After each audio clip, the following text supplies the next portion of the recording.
नमस्कार दोस्तों, भक्ति ज्ञान विद श्वेता में आप सबका स्वागत है। आज हम जानेंगे बेहद रहस्यमय और 1100 साल पुराने महामाया मंदिर का इतिहास। तो चलिए दोस्तों शुरू करते हैं। भारत में कई अनोखे और चमत्कारिक मंदिर हैं जिनसे कई रहस्य जुड़े हुए हैं। इनमें से कई ऐसे मंदिर हैं जिनके रहस्य को आज तक कोई नहीं सुलझा पाया है। इसी कड़ी में हम आपको 1100 साल पुराना माता मंदिर के बारे में बताते हैं, जिनसे कई रोचक कहानियाँ जुड़ी हुई है।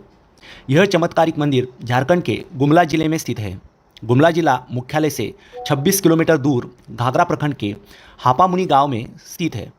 इस मंदिर का निर्माण 1100 साल पहले हुआ था। हिंदुओं के आस्था केंद्र इस मंदिर की खास बात यह है कि यहाँ महामाया को आज भी एक बक्से में बंद कर रखा जाता है। दोस्तों, अमावस्या को डोल जात्रा का महोत्सव होता है। इसी दिन बक्से को बाहर निकाला जाता है और मंदिर के मुख्य पुजारी बक्से को खोलकर महामाया की पूजा करते हैं। तो चलिए दोस्तों जानते हैं इस मंदिर से जुड़ी कुछ कथाएं।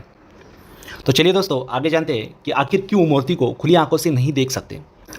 यहाँ तक ये जानकारी आपको थोड़ी भी अच्छी लगी हो तो वीडियो को लाइक करके चैनल को प्लीज़ सब्सक्राइब कीजिए। दोस्तों, चमत्कारिक महामाया मंदिर से जुड़ी ये मान्यता है कि माँ की मूर्ति को खुली आंखों से नहीं देखा जा सकता, जिसकी वजह से महामाया की मूर्ति को बक्से में बंद रखा जाता है और इसलिए मंदिर में प्रतीक के तौर पर दूसरी मूर्ति भी स्थापित की गई है जिसकी भक्त पूजा करते हैं।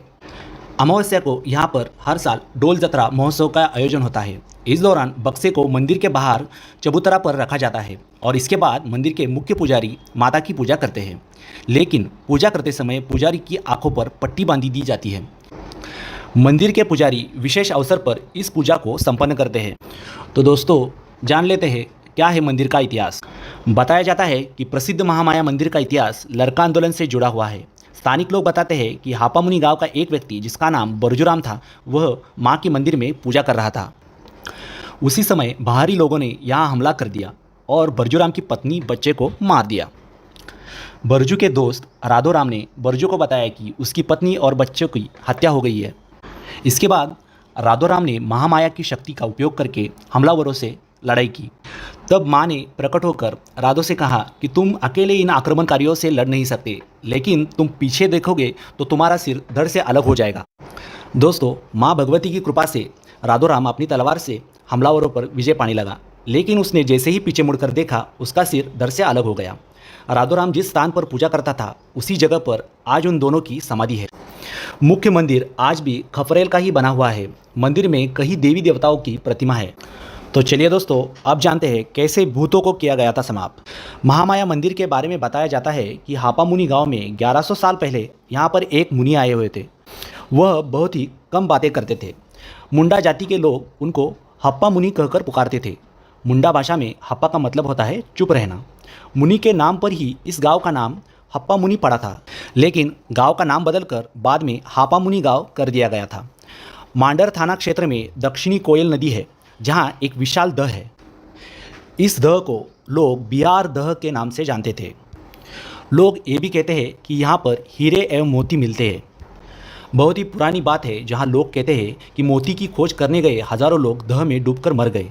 यह बात फैल गई कि दह में डूबकर मरने वाले लोग अपने गांव में भूत बनकर घूम रहे हैं।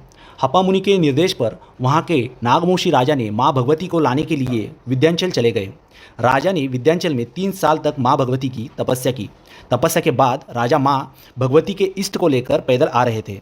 इसी दौरान उन्होंने टांगीनाथ धाम में देवी भगवती को जमीन पर रख दिया और माँ जमीन में ही समा गई। मुनि ने माता की स्तुति की, जिससे बाद माँ भगवती मुरलीधर को लेकर बाहर आ गई। राजा भगवती को लेकर गाँव आए, जिससे गाँव से भूतों का तांडव समाप्त हुआ। इसके बाद ही मंदिर में माँ भगवती को स्थापित किया गया। दोस्तों, इसी मंदिर को लेके और भी एक मान्यता है, जिसमें महामाया मंदिर की स्थापना जिस काल में हुई थी वह बड़ा ही उथल पुथल का था। उस समय यहाँ पर भूत प्रेत का वास होने की बात कही जाती थी। तभी यहाँ तांत्रिक जुटे और पूजा पाठ होने लगा। मान्यता ये भी है कि अपराधियों को यहाँ कसम खाने के लिए लाया जाता था। मंदिर के अंदर जाने से पहले ही अपराधी अपना गुनाह स्वीकार कर लेता था। उस समय मंदिर के पुजारी की बातों को बहुत ही महत्व था और लोग उसे मानते थे। दोस्तों, अगर ये वीडियो आपको थोड़ी सी भी अच्छी लगी हो तो वीडियो को लाइक कीजिए और